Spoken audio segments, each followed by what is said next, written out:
ಇನ್ನೂ ಆಗ್ಬೇಕಾಗಿದ್ದು ಬಹಳಷ್ಟು.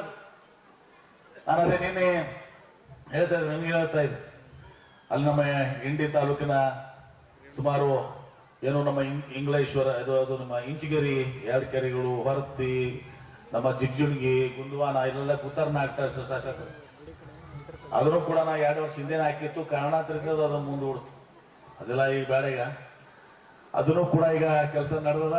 ಆ ಕಾಂಟ್ರಾಕ್ಟರ್ ಸ್ವಲ್ಪ ಪೇಮೆಂಟ್ ಜಾಸ್ತಿ ಜಲ್ದಿ ಮಾಡ್ತದ. ನೀವು ಒಂದ್ ಸ್ವಲ್ಪ ಹೋಗಿ ಬರೀ ನಮಗೆ ಹಚ್ಚಬೇಡ್ರಿ, ನೀವು ಪೇಮೆಂಟ್ ಕೊಡ್ಸೋ ಕೆಲಸನೇ ಮಾಡಿ. ಹೋಗಿ ಡಿ ಕೆ ಶಿವಕುಮಾರ್ ಅವ್ರ ಕಡೆ ಹೋಗಿ ಕುತ್ಕೊಂಡೆ 85 ಕೋಟಿ ರೂಪಾಯಿ ಪೆಂಡಿಂಗ್ ಐತ್ರಿ ಸಾಹೇಬ್ರ, ನನಗೆ ಹೇಳ್ರಿ, ನೀವು 6 ತಿಂಗಳ ಮುಗಿಸ್ಕೊಡ್ತೀವಿ. ನಾವು ಅವು 6 ತಿಂಗಳ ಮುಗಿಸ್ಕೊಟ್ರೆ ಇವತ್ತು ಹೊನ್ನೊಟ್ಟಿಗೆ ಏನು ಇವತ್ತು ತಂದ್ರಲ್ಲ ಕಬ್ಬು ಹಣ್ಣುಗಳು ತಂದು ಕೊಟ್ರಲ್ಲ, ಹಂಗ ಆ ಭಾಗದ ಜನನು ತಂದು ತೋರಿಸ್ತಾರ,